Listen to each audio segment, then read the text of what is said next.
You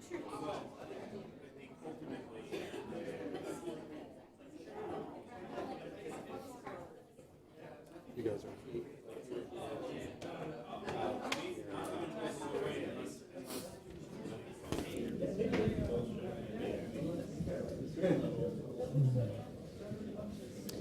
Do you see the note from? I think we're Mike.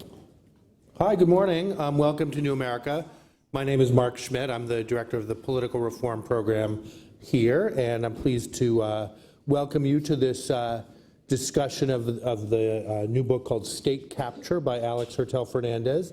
And we're going to discuss the book and a lot of the issues that it raises about conservative dominance in the states over the last several years and ways of redressing the balance there. I think this is a kind of maybe a record. This is the second book event we've had with Alex in, I think, less than a year. He was here last year for his book called Politics at Work, which is about the ways that employers communicate about politics to their employees and encourage them to act in particular ways. But this book is on a somewhat different topic, which is the organizations and the infrastructure that's led to conservative domination in the states. Which, when you read the book and you think about it, particularly the trifectas of governance that emerged after 2010, when I think 32 states had, I did exactly what you're not supposed to do. Yeah, there are. After that period, when you think about the consequences of that conservative domination on redistricting, the passage of right-to-work laws and other laws that weakened the power of organized labor, states not adopting Medicaid or taking up Affordable Care Act exchanges and things like that. It's in some ways one of the most consequential moments in our political history, and has kind of led to the process of real doubt about whether government can do anything effectively, which probably feeds into a lot of the world we're living in today. So we're going to have Alex. I always do this because he writes a lot about ALEC, the American Legislative Exchange Council, and his name is Alex, and I'm going to try to keep them separate. But I've been well. Let me just quickly introduce Alex and Lydia Bean. Alex is an assistant professor of international and public affairs at Columbia, focusing on issues of American political economy, labor, money and politics, and so forth. We talked about his previous book, and he has a PhD in government and social policy from Harvard, and is a visiting scholar at the Russell Sage Foundation, as well as a friend of our program and of ours.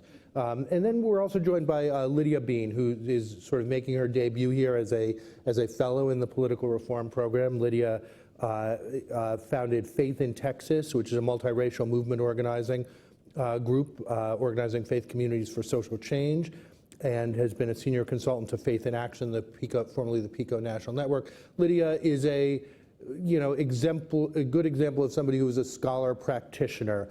And she's the author of a book called The Politics of Evangelical Identity, which looks at evangelical churches in the United States and Canada, and talks about the way that their politics kind of is not top down, but is involved from the practices in different congregations. So she'll bring that perspective from the states, and then I'm going to talk a little bit from my perspective as somebody who's been a funder and a national kind of observer of some of this work in the states. We'll have a discussion. If you've been here before, we'll have a little discussion on stage, and we'll open it up to your questions and comments so that we can have the richest discussion possible. So I will just turn it over to Alex, and thank you all again for coming.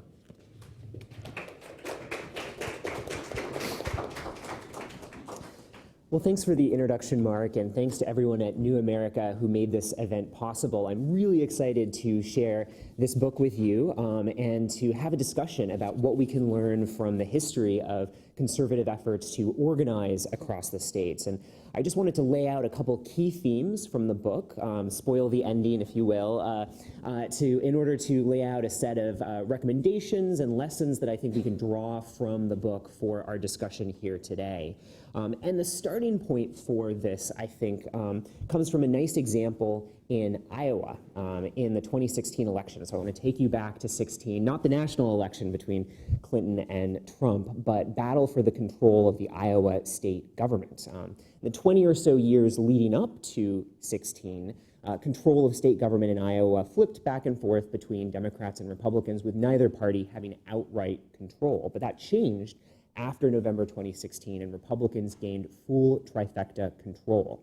Now, in the campaign for that election, Republicans were talking about things like lowering taxes, cutting regulations, reducing state spending, sort of a typical conservative agenda. And indeed, many people assumed that was what was going to be on the top of the agenda when Republicans went into office in January of 2017.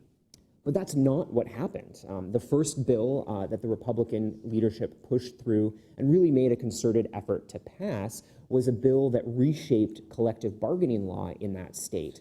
Modeled on a previous effort from Wisconsin, the Iowa legislature aimed to cut back collective bargaining rights for nearly all public sector employees and create a new recertification requirement that would require public sector unions to undergo recertification elections at the end of every contract. In short, really bad news for the public sector labor movement here.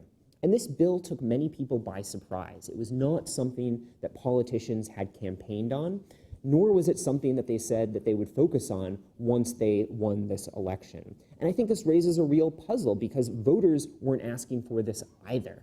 According to polls that were done right before the bill passed and then right after the bill passed, over 60% of Iowans said that they favored retaining collective bargaining rights for public sector employees.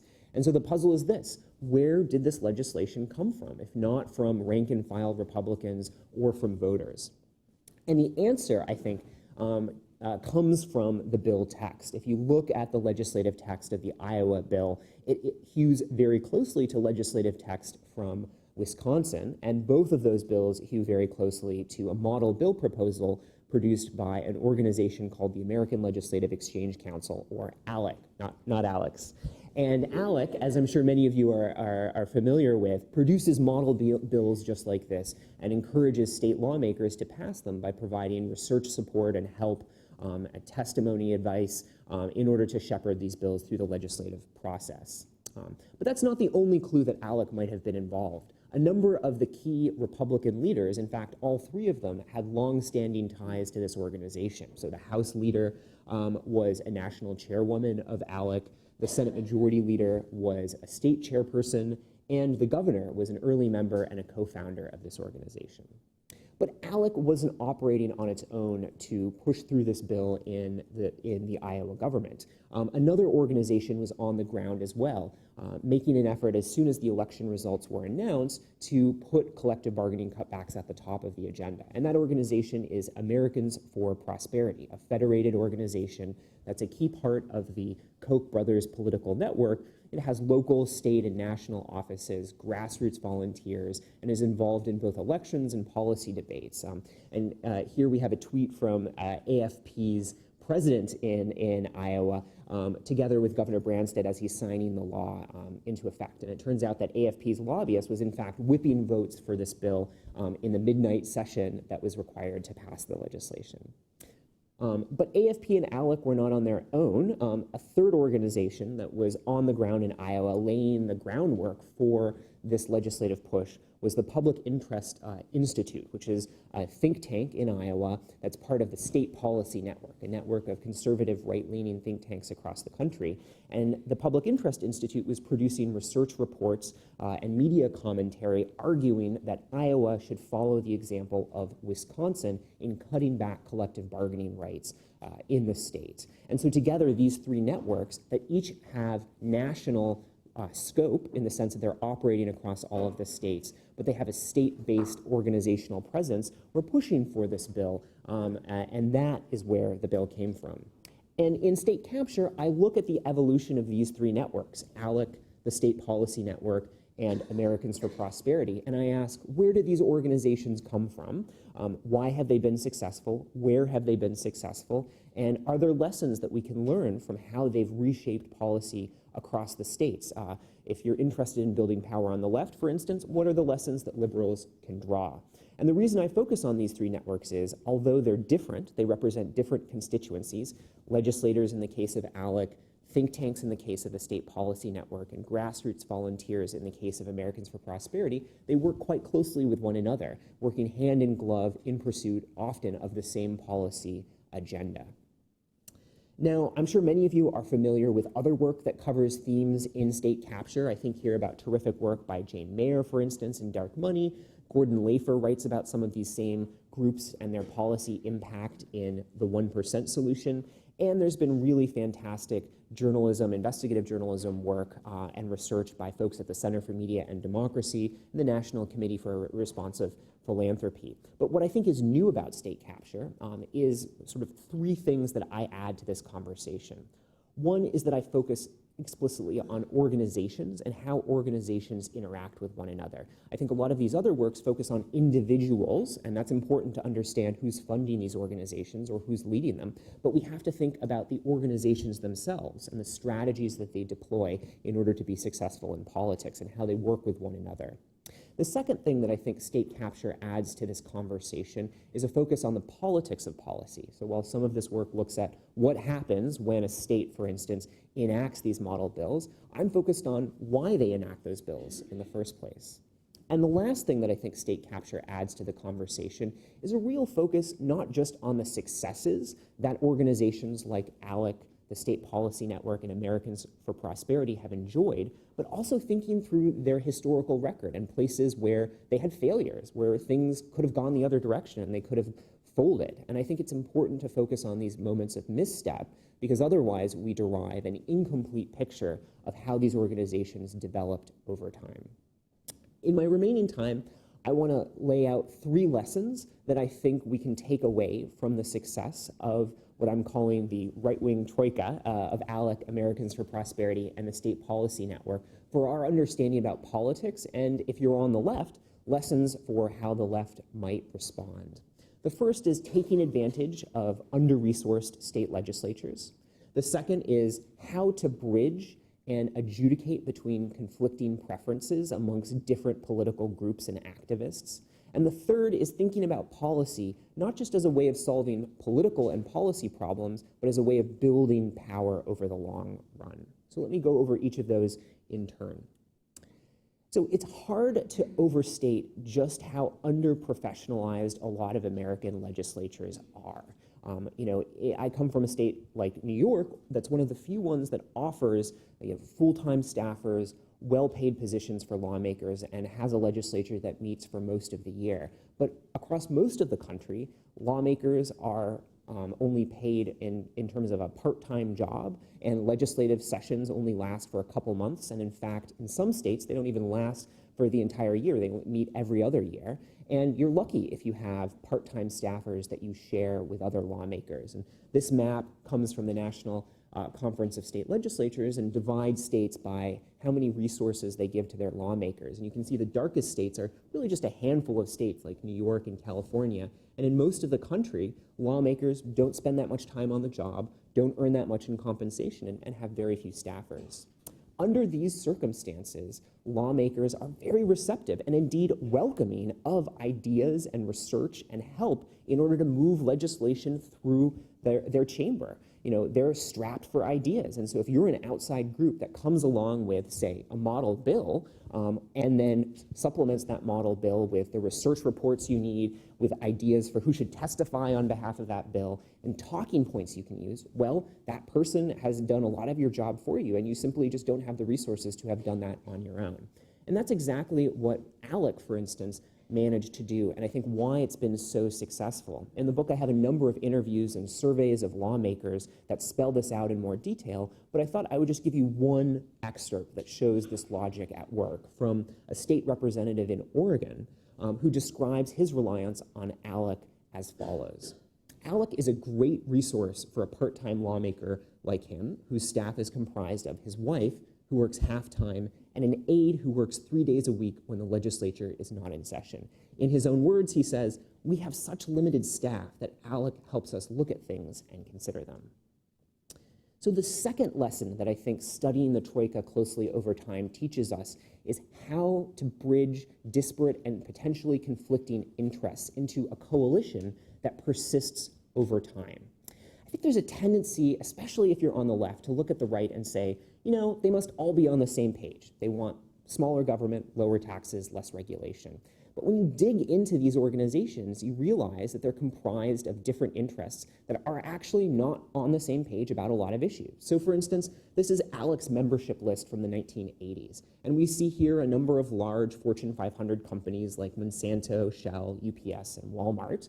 But there are also some libertarian organizations too, like the National Tax Limitation Committee, the National Taxpayers Union, and economic-focused organizations like the Olin Foundation.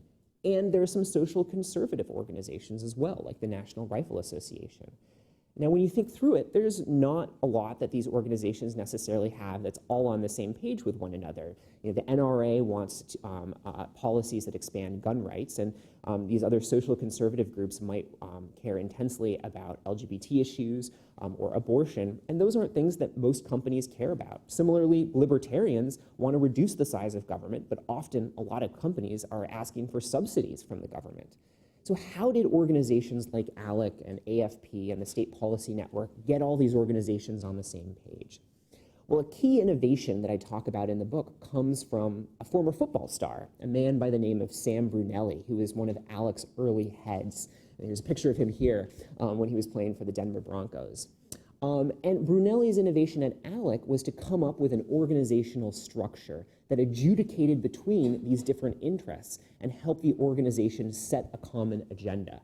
He decentralized the policy writing process to issue specific task forces, and then within those task forces, members that paid more to the organization had the final say on the sort of proposals that got developed. And so this is one way of bridging these interests. It's not to say it's the only way, but it was an important innovation that let ALEC adjudicate between these different preferences.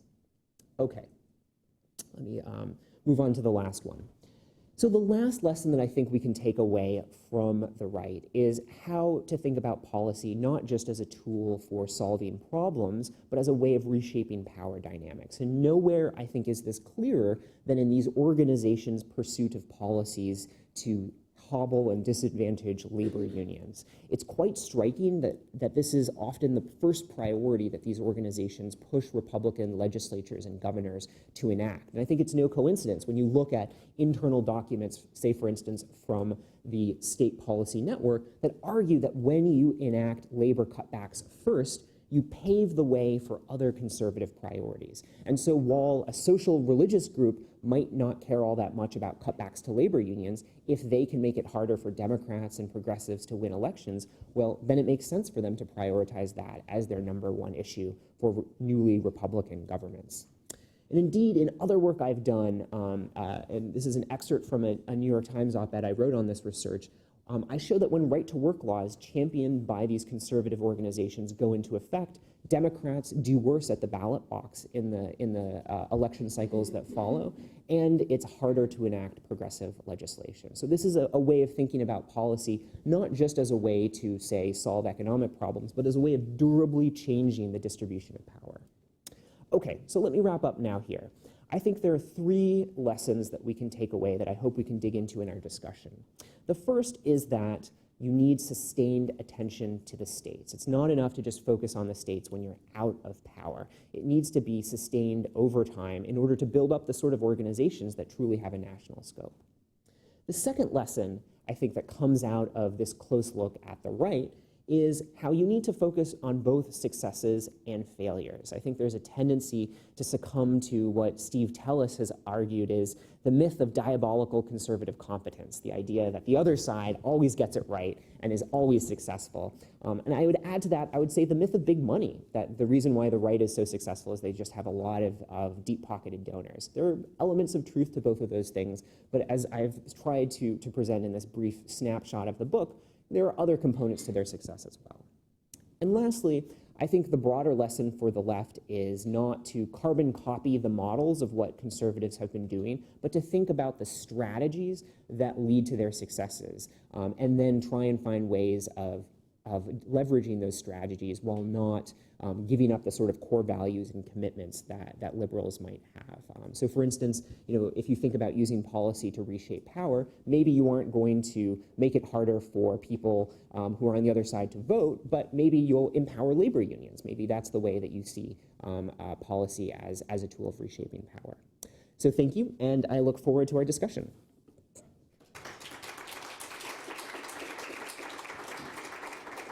You can go up or not, whatever you prefer.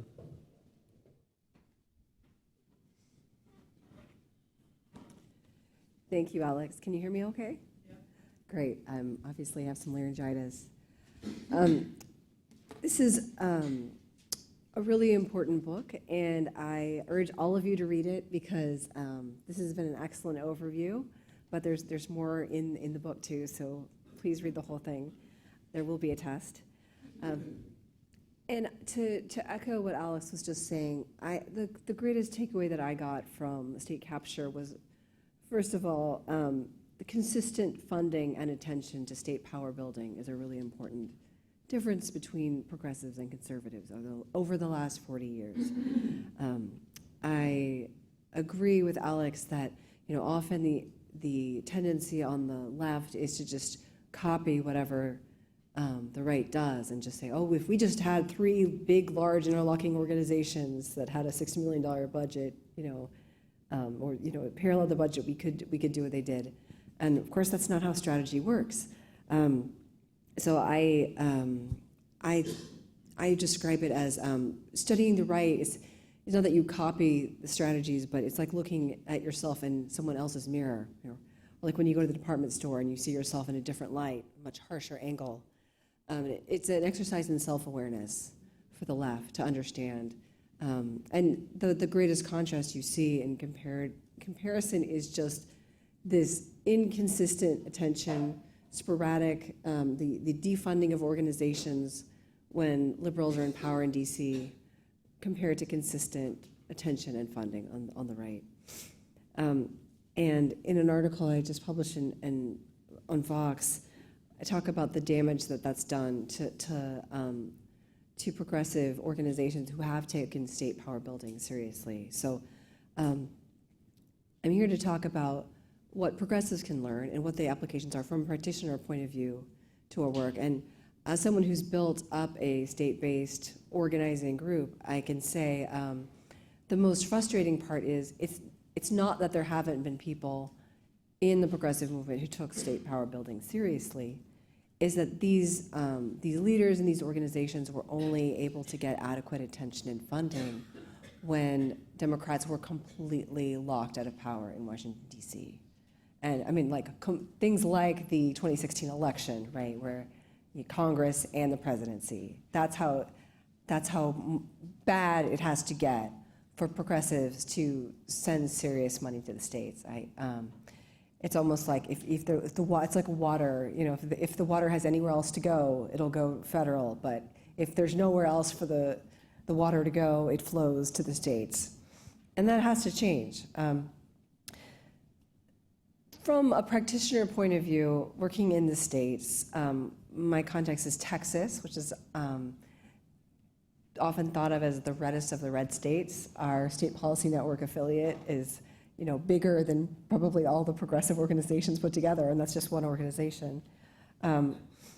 It's painfully obvious that the challenge for progressives building state power is different from the challenge that faced conservatives when they first started this 40 years ago. So that's another reason why progressives can't just copy the organizational forms of the right, because obviously they got their shot in first. They've had 40 years of advanced warning, building slowly with not actually that great of alarm, not a lot of efforts to counter them consistently on the left. Progressives don't have that advantage. And they also face the disadvantage that in most states, they're not just out of power, but Many states have passed these right-to-work laws that are demobilizing labor and also restricting voting and also gerrymandering that makes it hard for Democrats to win a majority of legislative seats, even when they win a majority of the total votes in the state. So those are three big: gerrymandering, right to work, and voting restrictions. Yeah, that those 1, 2, 3 punch that that conservatives got in across all these states. The 2010 election, after that was probably the most catastrophic.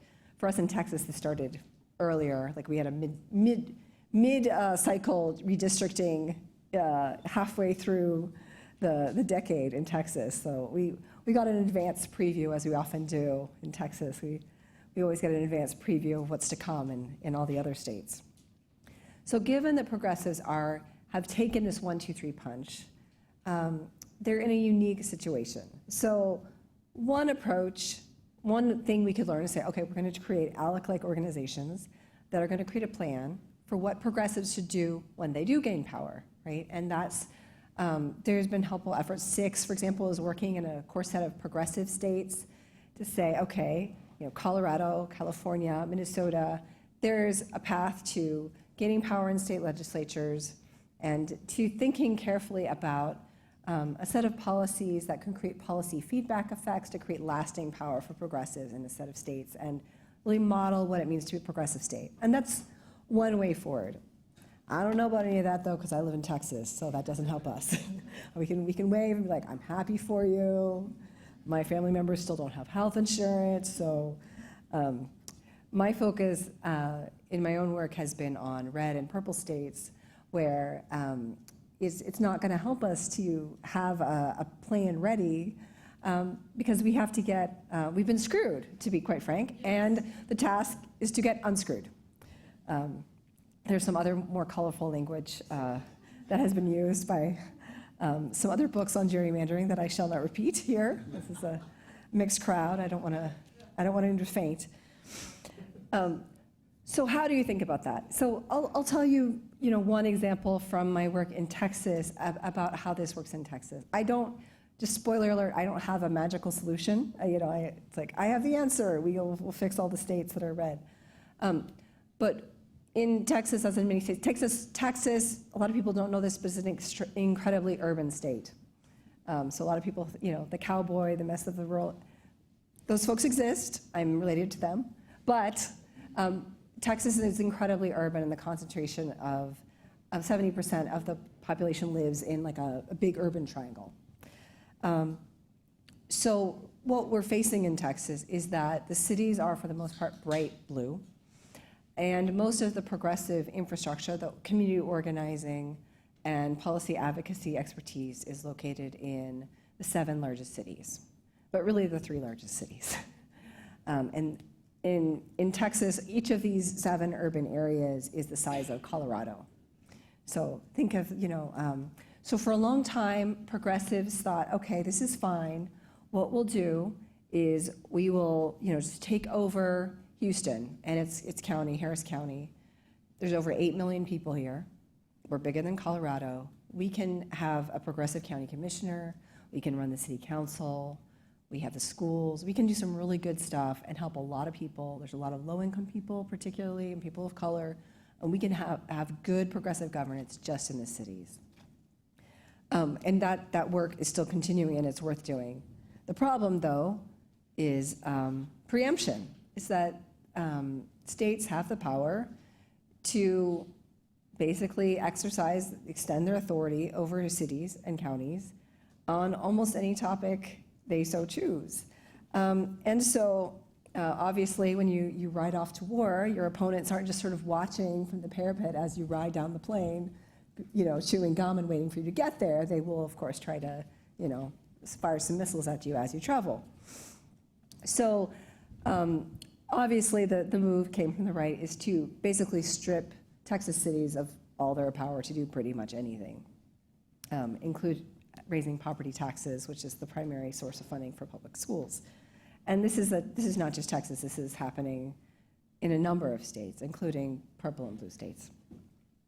So the challenge for Democrats became, and for the progressive movement in general, became, how do you show off your wares, as it were? How do you show what progressive governance looks like in a state like Texas in a way that allows voters, first of all, that energizes your base voters and shows them that their vote counts, and also makes the case to those small percentage of persuadable voters, which are not very many, that in fact, progressive politics can be trusted to deliver the things they care about.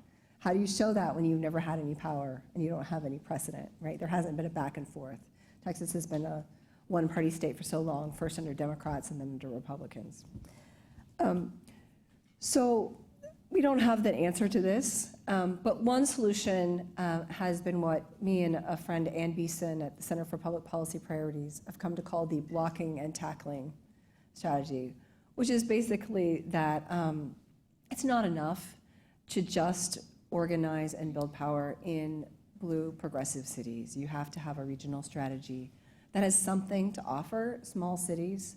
In Texas, you don't have to go like full-on rural unless you want to, just because the population is so concentrated in large cities. But even if you think about cities like Amarillo or Lubbock, or still very large cities like Arlington, where I live, or Fort Worth.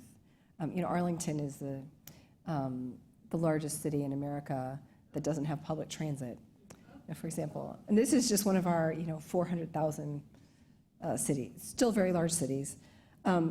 We have to have something to offer those places as well. And we have to find a way to build a broader geographic coalition for progressive politics that's not so limited.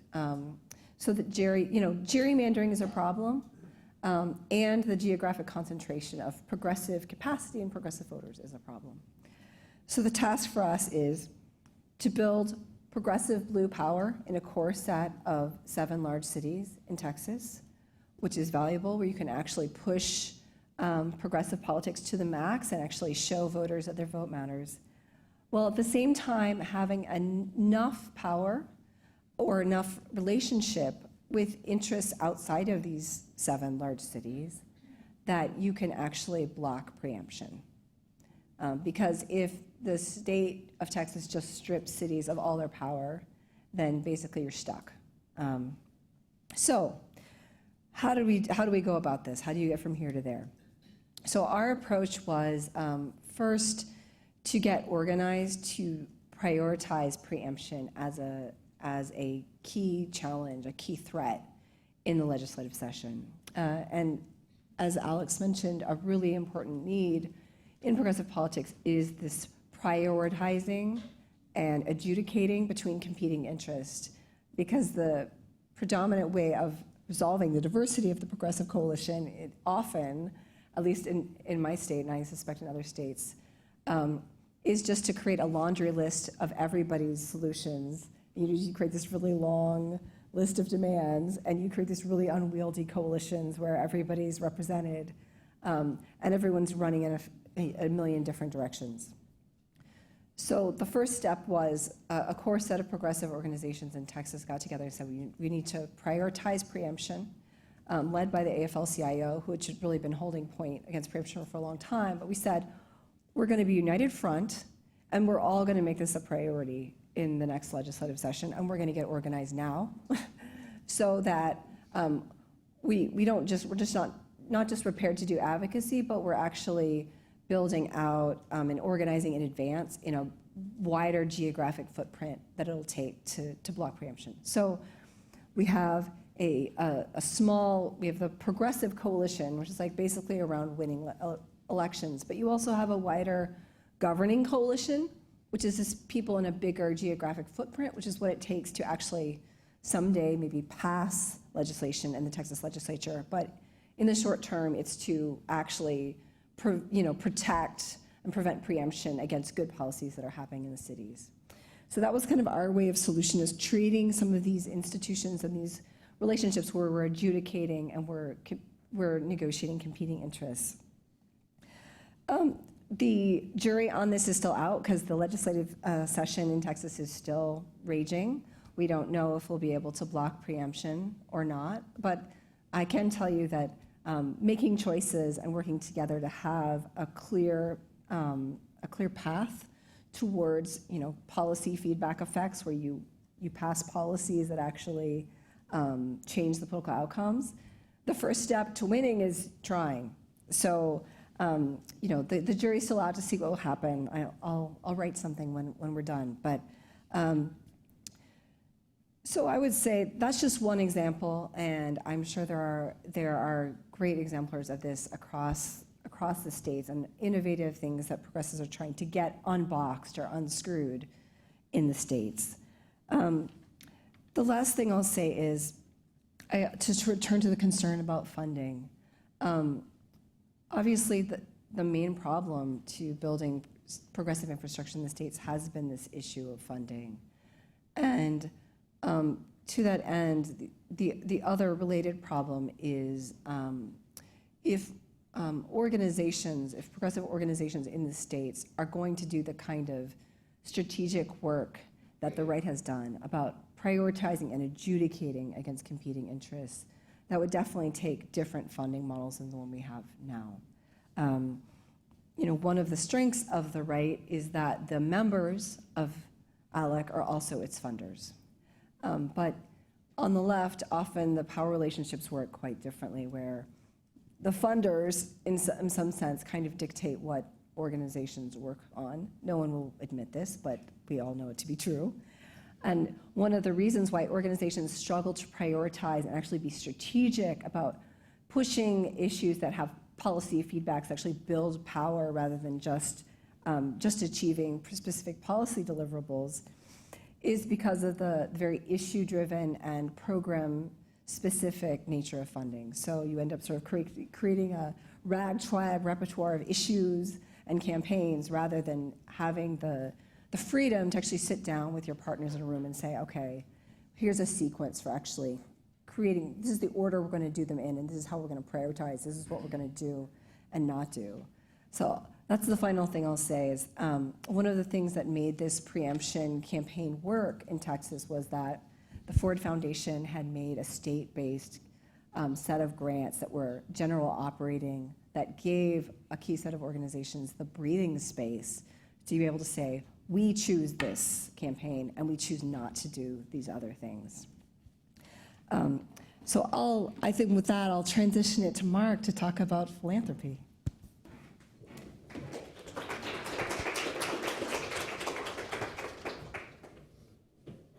Thank you, Lydia, and I think you can see why we're thrilled to have Lydia as part of our program.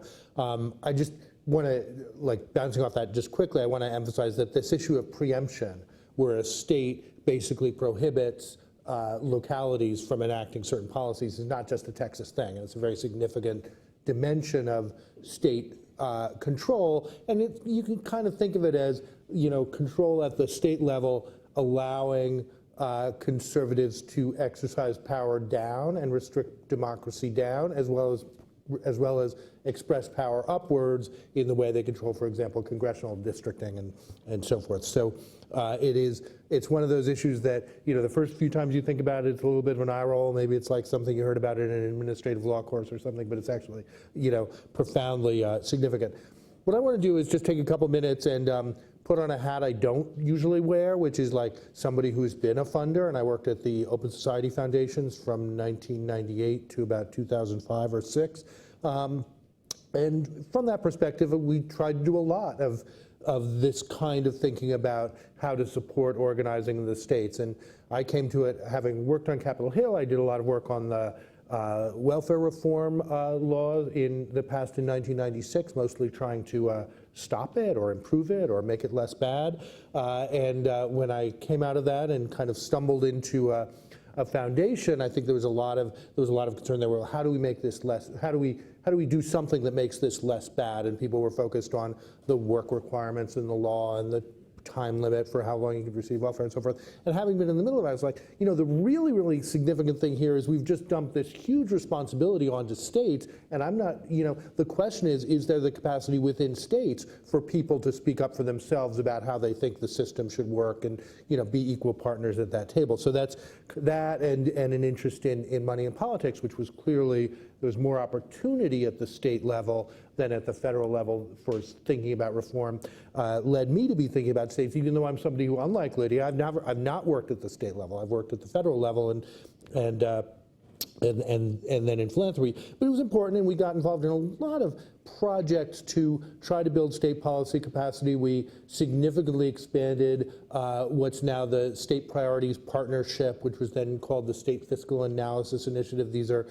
basically organizations similar to the Center on Budget and Policy Priorities, spawned by them, coordinated by them, working clearly with each other. Lydia mentioned the Center on Public Policy Priorities in Texas, which is one of the first.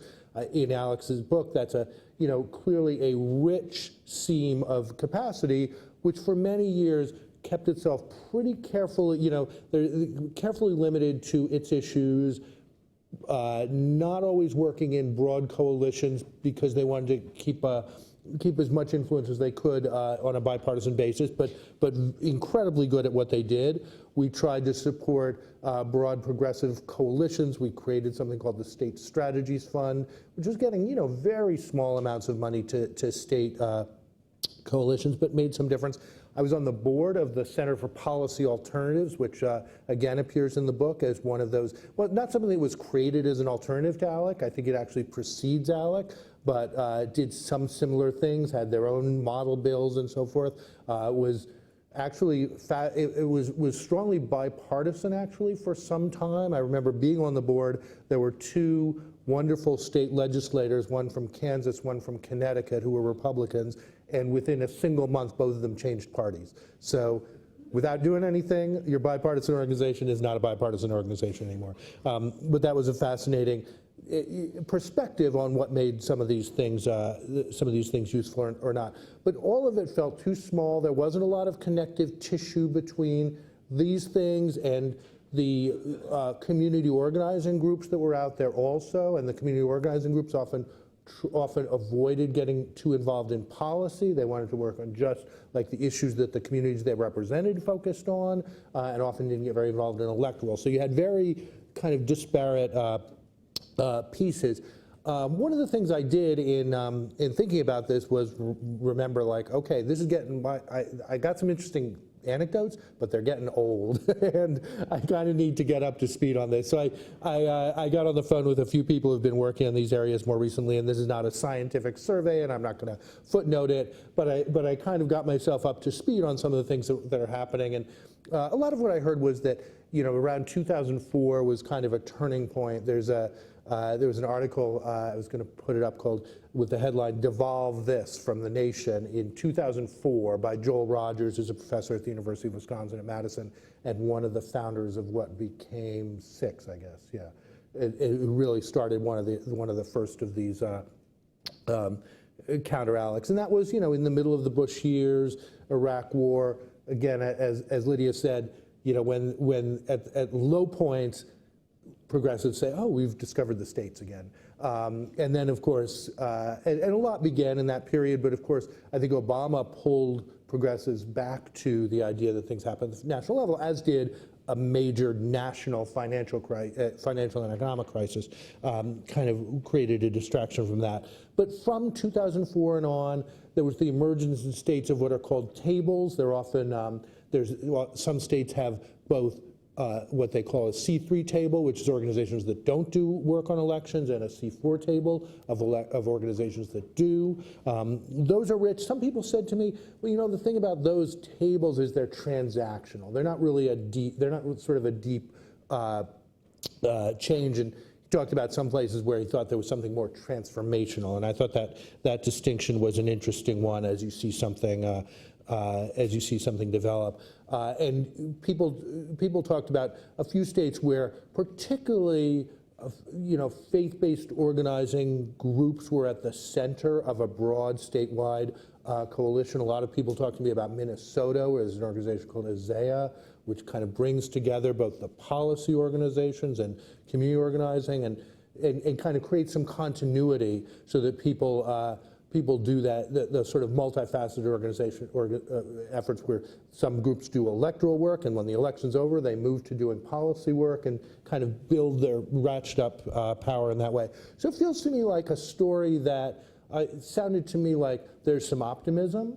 And the third part, which is really, I think, an interesting challenge, is the emergence of groups that haven't come through the normal funder industrial complex. You know, they didn't get demonstration grants, they just appeared, and we've seen a lot of that since 2017. A lot of that is reflected in work by people like that Theda Skocpol and Lara Putnam have done, that's showing that kind of organizing in Indivisible or the Women's March groups and so forth, that really just, you know, they got to a pretty high level before the funding appeared. And I think that's a real challenge and in some ways a reproach to the funding world about how things work, but in a way it's actually a lot healthier in a democratic sense than the, you know, funder arrives and designs something for you. So I think that's a big change and a challenge, and I think that's another thing that led to people's real optimism about developing something different. And what's striking about all that, when you think about it, is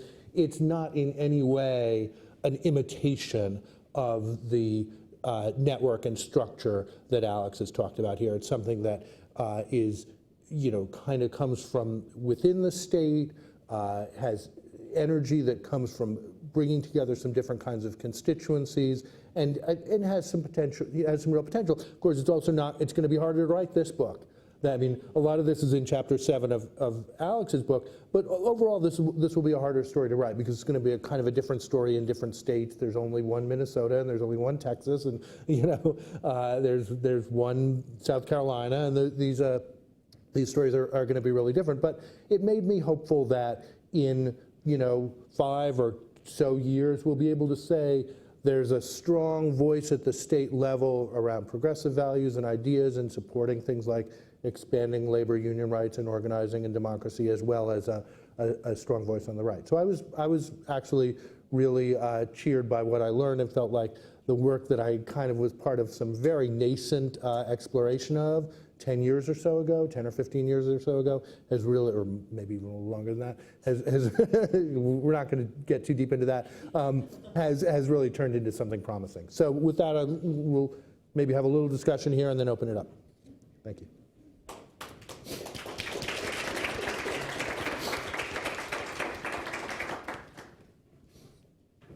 I'm curious, Alex, how important and what role do you think I've always been curious about the role that model bills play. Mm-hmm. You know, I remember being at the Center for Policy Alternatives. They used to produce like model bills about, for example, if you wanted to allow same-sex marriage, here's the model bill. And I would sometimes say, well, I'm not sure that's really, like, that's not the hardest bill to write in the world. You know, if you have any kind of legislative counsel, you could probably do that. And it seemed to me that was a little bit of an exercise in imitation. I've just always been curious what do you think that does within? Is it the secret sauce in and of itself? Is it the secret sauce, or isn't it? Because yeah. I think one thing has been that's the secret sauce, so let's do that. You know? Yeah, I think that's exactly right. But before I dig in, I just wanted to say thanks, Mark and Lydia, for a really terrific and thought-provoking set of comments, and thank you especially, given your voice, for lending it to this conversation. So yeah, I think this is a great example of a case where the left latched on to a specific tactic, and I differentiate the idea of a tactic from a broader strategy, and said, that's what the secret sauce is, and we're going to replicate it exactly to a T. And you saw some organizations just having model bill libraries posted online and sort of expecting that they would fly off the shelves just by posting that bill text. But as I try and argue in the book, you know, the model bills that ALEC offers is only one part of the broader suite of support and services that it gives to lawmakers. It's not just the model bill, it's the research assistance that you might need in order to, you know, carry that bill to completion. It's political talking points, it's polling, it's pointing you towards the experts that you can bring in for testimonies and hearings and consultations.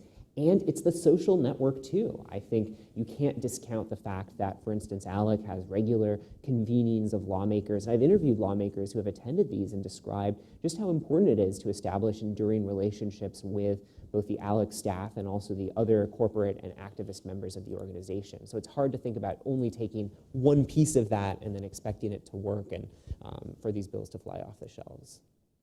Yeah, it feels like some of it is taking a kind of interest group bargaining outside of the legislative context and kind of doing it, outsourcing it in a particular, and structuring it in a particular way.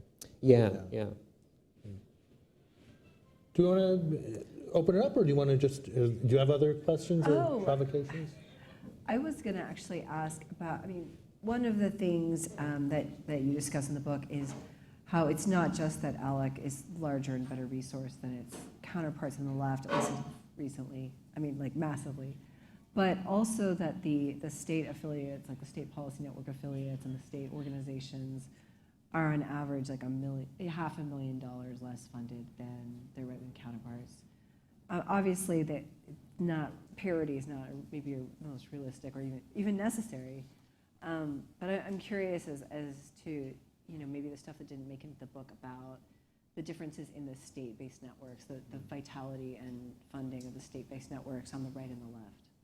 Yeah, I know, I think Mark alluded to this, that the State Priorities Partnership earlier, the State Fiscal Analysis Initiative, I was really struck by the vibrancy in so many states and the impact that they have on, even in very conservative red states, often behind the scenes in working with unusual coalitions. That was one of the key tactics that they used, was putting together business coalitions in support of, say, retaining the child tax credit or earned income tax credit in some of these red states when those bills were up on the chopping block. And Mark, I know this is something that you've written on as well in this context. And then also developing a reputation as a credible source of facts, even for very conservative members of these state legislatures. So those were two really important ways that they managed to have influence, even in Republican states. But Mark, I know you've written on this. I'd love. Yeah, no, I guess I should have said a little bit. I've seen those organizations kind of spread their wings a little bit in the last few years, so that they have a lot of credibility derived from like the fact that they do one thing really well, and nobody else quite wants to do that thing because it's hard, and that's budget analysis and the impact of policies and so forth. But that being in that position gave them a lot of credibility to be a convener, to be a good ally. They're not necessarily competing with, or they're not competing with organizing groups, but they can play a really central role. So I think in Texas, for example, and in other places, people have talked about, them playing a much broader role than they did even 5 or so years ago, which is a fascinating transformation, and I think a challenge there. Definitely true for the Center for Public Policy firms in Texas. Yeah. Sorry, so those organizations are the Center for Public Policy, and what was the second one? The Center for Public Policy Priorities is the Texas affiliate in what's called the State Priorities Partnership, which is a group of 41, I think, at this point, state organizations coordinated through the Center on Budget and Policy Priorities, working on fiscal policy issues. Started, I don't know, I went to the 20th anniversary several years ago. So early 1990s. Early 90s was the nascent period. And then there's also another group coordinated by the Economic Policy Institute, the Economic Analysis and Research Network, that on the ground often overlaps with, the same think tanks in each state are affiliated with both networks, but the two networks provide slightly different supports. And Research Network, yeah. Yeah. Why don't we open it up and you can have the first question. I'll call on people, but wait for the mic. Hello. Yeah, I guess that is. Hi, my name is Marcia Johnson. I am vice chair for voter support for the Arlington Democrats. And I had a question, forgive my ignorance again, preemption. It's a big word. So you spoke about a specific target for people doing preemption of property taxes, prohibiting cities from raising taxes. Is that the only thing? What other thing? What are the other things that they are trying to do? Question. Yeah.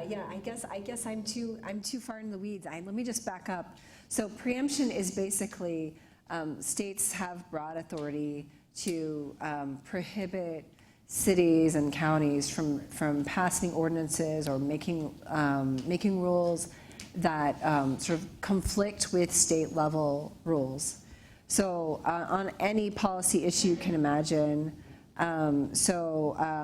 plastic bag bans, right? A lot of cities, this is a common, or smoking bans. This is, states could preempt smoking bans and say everybody can smoke wherever they want.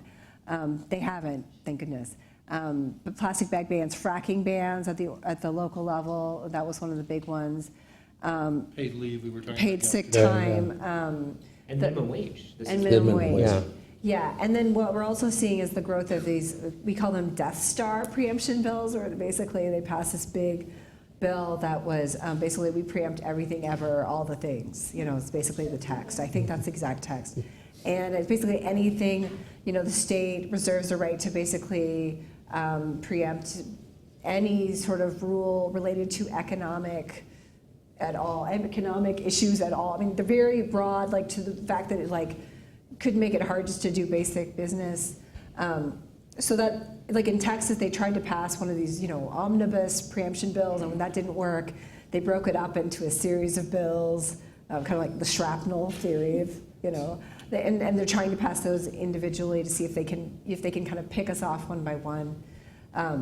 But yeah, so that's preemption in a nutshell. Yeah, I was just wanting to share this slide. It comes from a figure in the book that shows the Excellent. proportion of the U.S. population that lives in a state that has either preempted local minimum wages or local paid sick and family leave initiatives. And you can see here that local minimum wage, relatively rare, early 2000s, starts to take off, but explodes after 2010 once states start getting these full Republican trifectas with model bills being produced by ALEC and supported by the State Policy Network. And that's even more striking when you look at paid leave. And in the book, I sort of walk through the example of how this was developed in the context of Wisconsin and really became nationalized. But nearly 6 out of 10 Americans live in a state where a city can't pass a minimum wage that's higher than the state minimum wage. And I think it should be an important reminder that the Fight for 15 movement, for instance, has had tremendous success, but its success is necessarily limited to these blue states.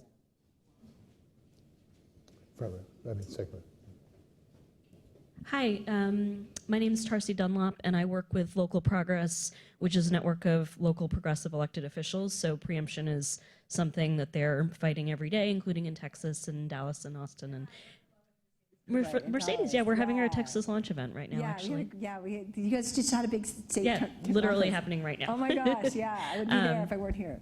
Yeah, and we're here. But this is so I think one question I have is about sort of the lack of education for state legislators, and particularly for state legislators who may actually support the idea of preemption, but sort of be like moderate Democrats or even maybe a little bit more liberal, if they don't fully understand the consequences of what the preemption bill will do to localities. I feel like sometimes you get into situations where people are like, well, we don't want a patchwork of law. Like the justification for why preemption is that, we don't want a patchwork of local laws where people have to figure out how to navigate that within the business climate or whatever. So I'm just curious if you could say a little bit more about how to talk about preemption in sort of a way that is resonant with state legislators who may be on the fence. Sounds like a question for you. Well, yeah, and we actually found that when movement progressives went to look for our legislators to start talking to them, they were, I guess that Democrats and the Texas House and Senate are so used to just getting pounded, just completely crushed every time. The idea of going on the offense and holding strong and having a plan is like, I think this is one of the first legislative cycles in a long time where that is kind of something they can imagine. But the danger was definitely that, what often happens is the work shatters along which preemption bill it is and like a case-by-case basis. So as you say, there was a need to say, why do we defend local democracy across the board? Part of it is substantive, like helping, or same as with voters, like helping them understand what are some of the specific ordinances that would be blocked. One of the other responses is like, okay, you don't want to patchwork, but so pass a state level policy. And they're like, well, that's not going to happen. I'm like, well, are we just going to sit around and wait to do all the governing until things change dramatically?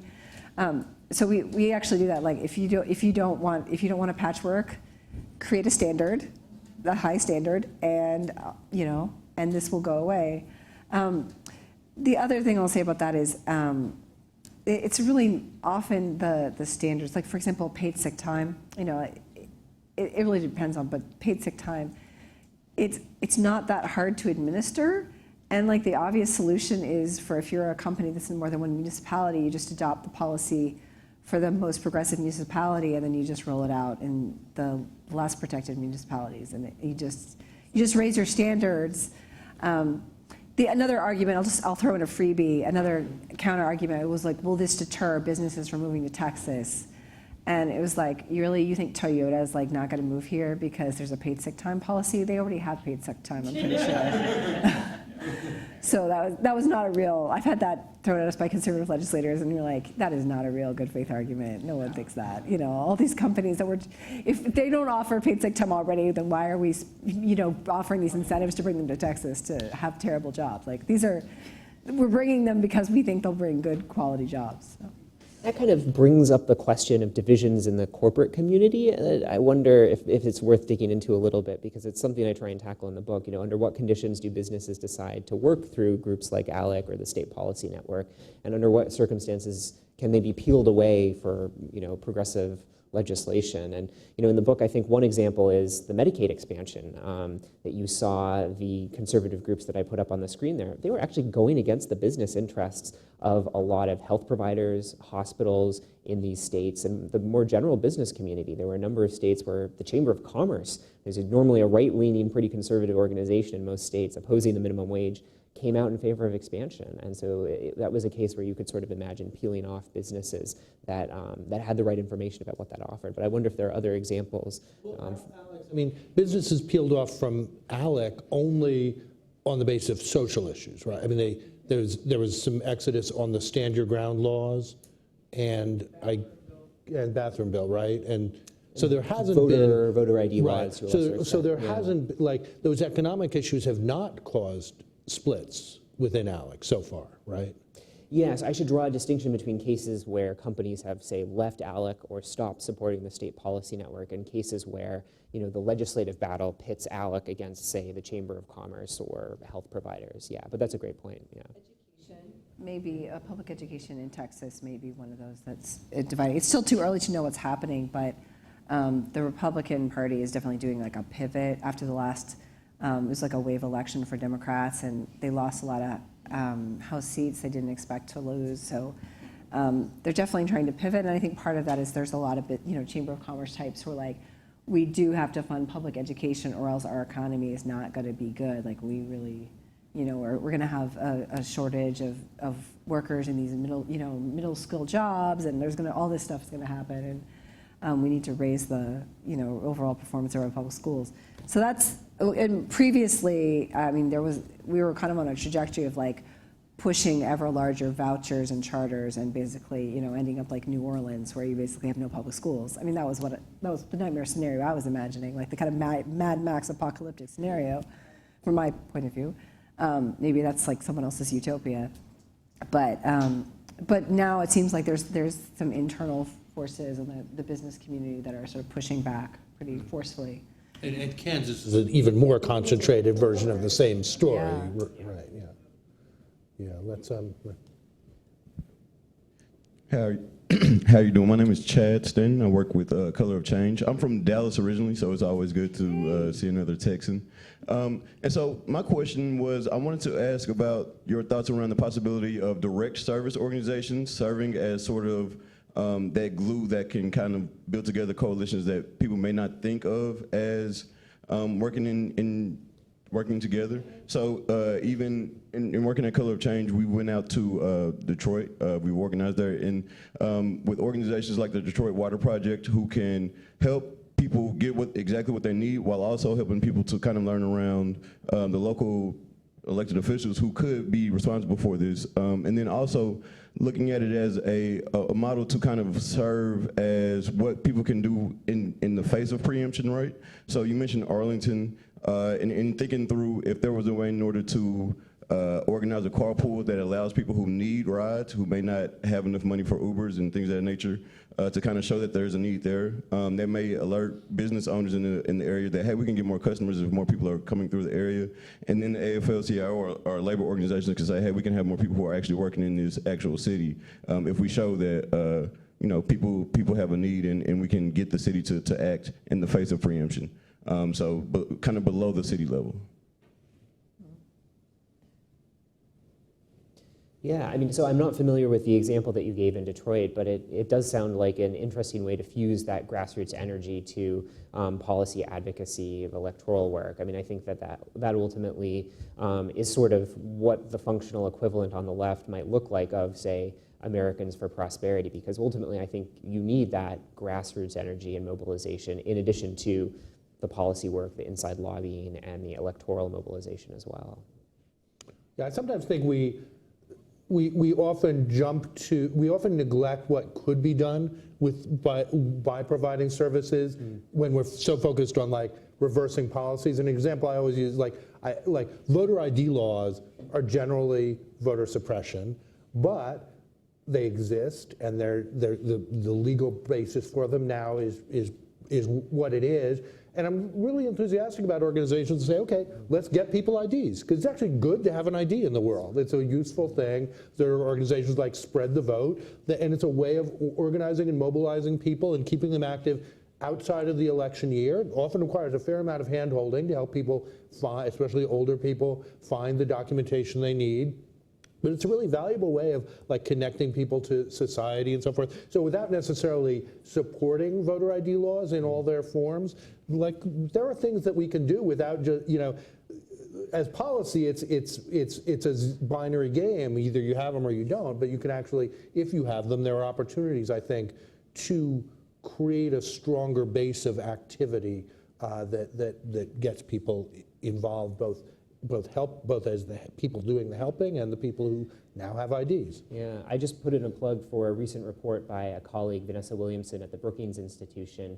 So in order to access one of the most effective anti-poverty programs in the United States, the Earned Income Tax Credit, you have to file your taxes. And as a low-income person, that can be quite a burden. And you know, she worked with counselors who were providing tax help to low-income families to file for the EITC, and then nudged them to register to vote. And she followed up with a rigorous randomized control trial experiment that shows that actually increased voter registration rates and turnout rates, not just in, say, a blue state, but in Texas. One of her field sites was in Dallas.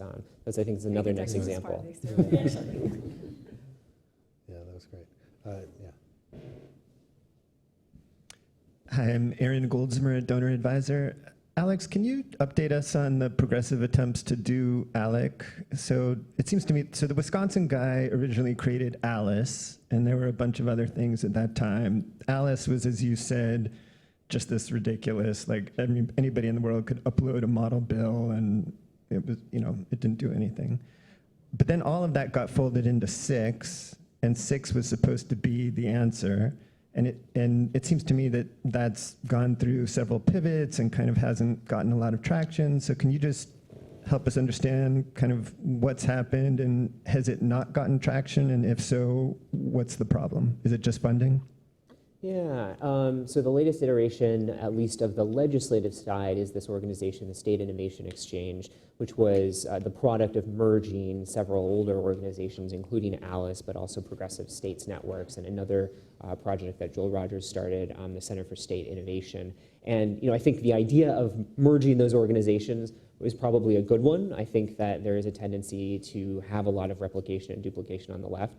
Now, what 6 has done in the ensuing years, in the book I only go through 2016, 2017, but as best as I could tell, their initial strategy seemed to be building on states that had strong progressive caucuses or where labor unions were already present, so more of a blue state, purple state strategy than a red state one like Lydia mentioned. And you know, I think that's a sensible strategy, but it's ultimately not one that can build power across the whole country. And what was so striking about ALEC was in its early years, in the 70s and 80s, I interviewed some of its leaders during that time, and they mentioned how they were making a concerted effort to attract lawmakers, not just in the deep conservative red states, but across the whole country, and trying to be bipartisan by bringing in Democrats in as well to expand their reach within these states. And so ultimately, I think any strategy that's going to try and counter ALEC, needs to move beyond California, New York, and maybe even states like Colorado as well.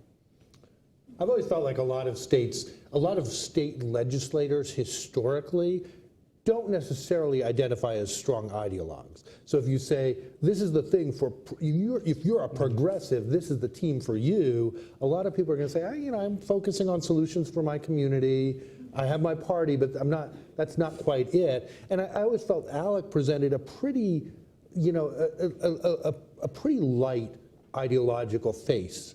So there was no reason not to sign up for ALEC. There were interesting meetings, you learned something. A lot of the progressive, like I always thought that was an issue with Progressive States Network. Like it was only for if this was your banner.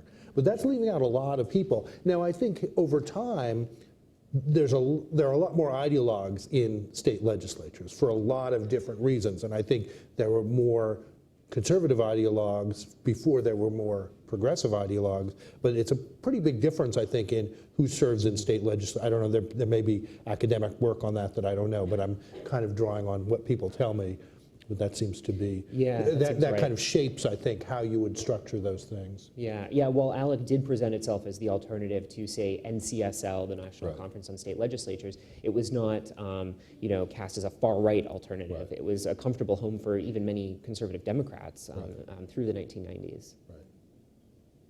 I have the mic. Hi, I'm David Kolker with Campaign Legal Center. I work on money and politics. And in those states that have ballot referendum procedures, I was wondering how you think going for a ballot referendum to amend state law rather than going through the state legislature, how effective that can be for progressives, and in particular, whether you think ALEC is as organized and effective in defeating ballot initiatives as in getting legislation through. Yeah, I think it's an important functional sort of strategy for progressives where that's available. I mean, I look to cases like Ohio where they were able to defeat the collective bargaining cutback bill, agency fee bill, as a result of the availability of a referendum. Missouri, where a similar thing happened. But there are obviously limits to this strategy that conservatives are testing, and as in the case of Florida and Utah, where they're taking active steps to undermine the referendum the referenda that was passed, by majorities of the public. So, where it's available, I think it's worth taking advantage of, and I think it's interesting to think through this comparison between Ohio and Wisconsin, where similar bills were put up to cut back the power of labor unions in the public sector, and Ohio succeeded, the Wisconsin recall failed pretty spectacularly, and I think it was because in Ohio they could focus on the substance of the legislation itself, whereas in Wisconsin they had to make it about the person, Scott Walker, and these other members of the legislature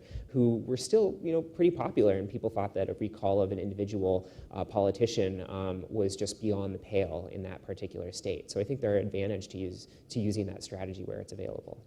I would just build on that. Like, if you don't, there's just so many tools that legislatures and then, in Texas, the AG's off, the Attorney General, they just basically sue all day, every day. They sue cities, they sue, when Obama was president, they sued Obama. Like, they just get up every day and sue Obama. And they've weaponized the whole Attorney General's office to suing. Basically, it's like a huge, almost like a public interest law firm, but for conservatives. But they're doing it with taxpayer dollars, which is pretty brilliant, I have to admit. I'm jealous. I don't want to be a player hater. But the tools that states, if they're run by Republicans, the tools they have to overcome progressive ballot initiatives are pretty extensive, both to keep it from getting on the ballot, or to change the rules, or to sue to get it overturned. I mean, there's so many ways along the way. So I would say do it if you got it. Smoke them if you got them. And I wouldn't discourage people. I mean, we've used that. In Texas, we've used city ballot initiatives. But I would say what I don't want progressives to do is use that as an excuse not to confront the situation they're in. I don't want it to turn into like an excuse like, oh, but ballot initiatives will save the day. It's like, we really have to like sit in our hole and, you know, contemplate the mess we have made and recognize the situation we're in. And I worry about anything that could be a sort of an excuse to engage in magical thinking and think we don't have to confront the underlying problem of state legislative, you know, state legislatures being under Republican control. I agree with that. I mean, I've thought about this a lot in the campaign finance context, and right now we're involved in some work with people thinking about ranked choice voting at the state level. And I think there's often a tendency to say, you know, just screw those legislators, they're a bunch of hacks, we'll do things by ballot initiative. But there really are, like in campaign finance, for example, there were a number of ballot initiatives to enact public financing at the state level, and people ignored legislatures, but then in Connecticut they did it with the legislature, and there were a lot of lessons. Like a ballot initiative is a one-off.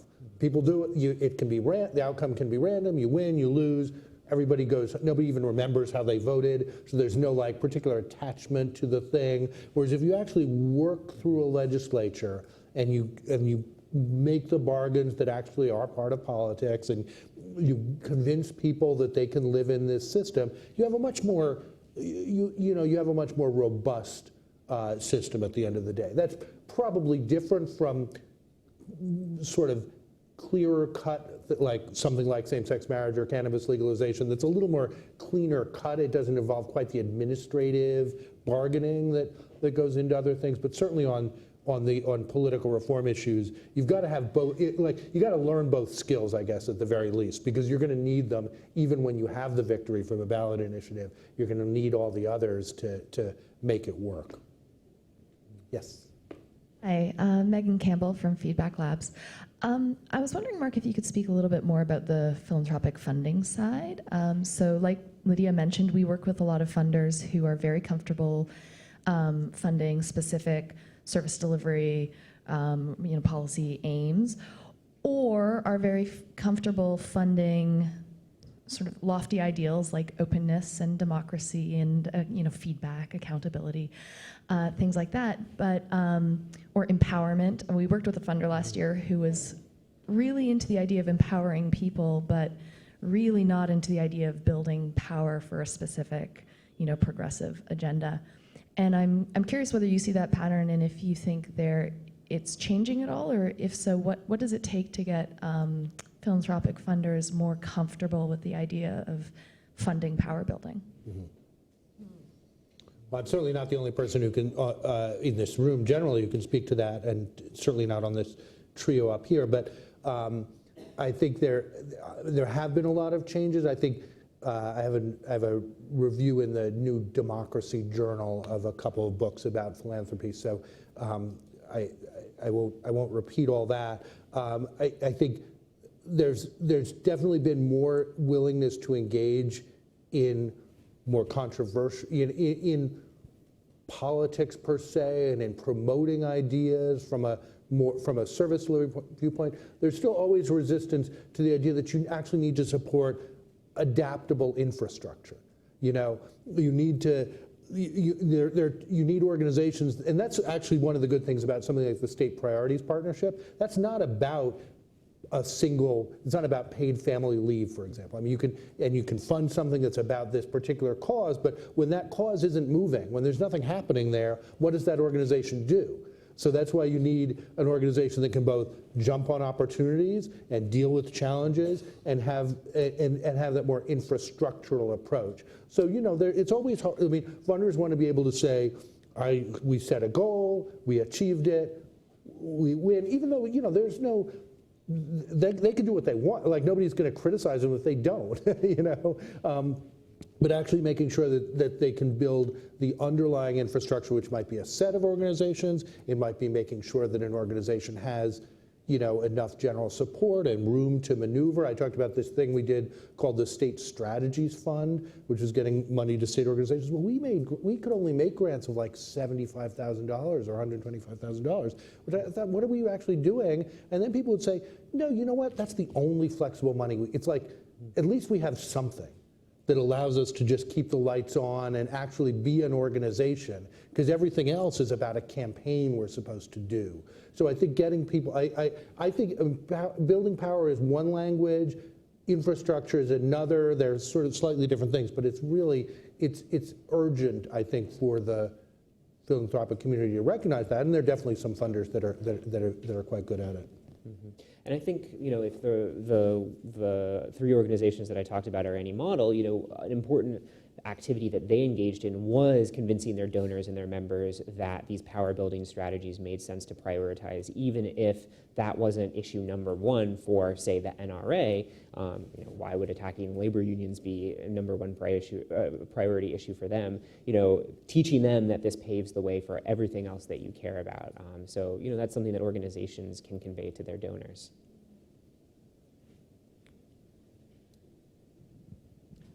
First of all, thank you very much for putting on a great event, hosting us here at New America. Really appreciate all the interesting comments so far.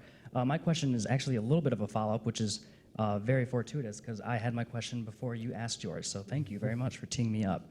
But so I actually wanted to delve a little bit more. Lydia, you commented on the similarity that she focused on about how funders prioritize one very specific element, and then how some organizations on the right, as you said, their members and their supporters are their funders themselves. So if you guys, Lydia and Mark, could kind of give some more texture to that, and then, have you ever thought about, in this dialogue here where you're trying to learn a little bit more, have you thought about inviting someone who's from the right to one of these organizations you guys have discussed to sit on the panel here with you guys and, break down some of these differences where you can learn from one another?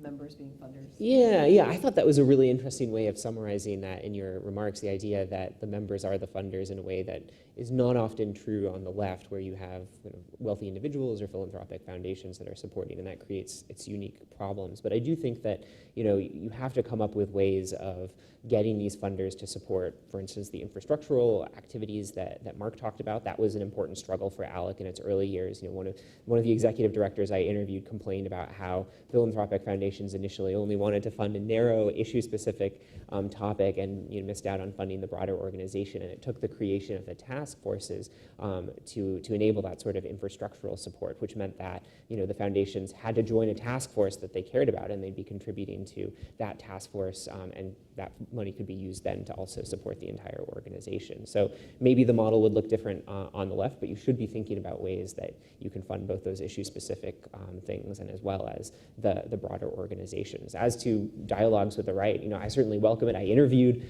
individuals from these organizations. I interviewed conservative and liberal state lawmakers. I surveyed these lawmakers from all stripes. So I think it's essential to understanding how these organizations operate and to take away lessons from them. And I hope that's something that gets conveyed in my book, that this is not simply a story of diabolical conservative competence that Steve Tellis has referred to. And I meant more for New America in general.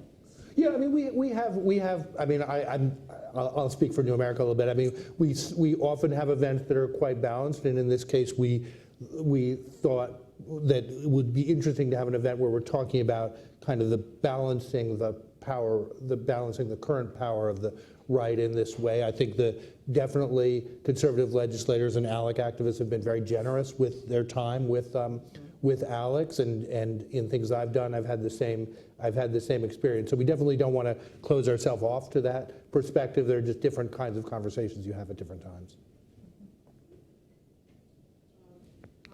I think this is going to be the last question.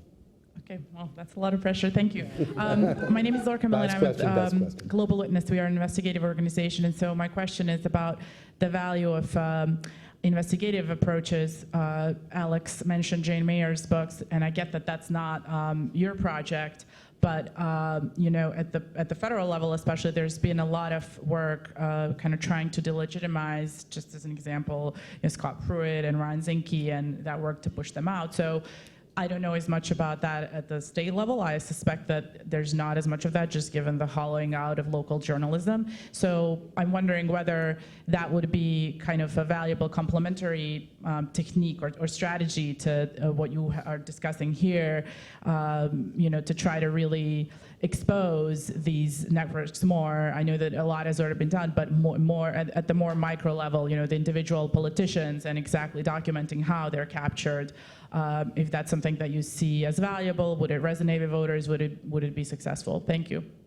Yeah, I mean, I think one of the reasons why, as I talk about in the book, businesses in particular found these organizations really appealing is because they were able to intervene in a level of politics where, there's not a lot of scrutiny either from the public or from the media.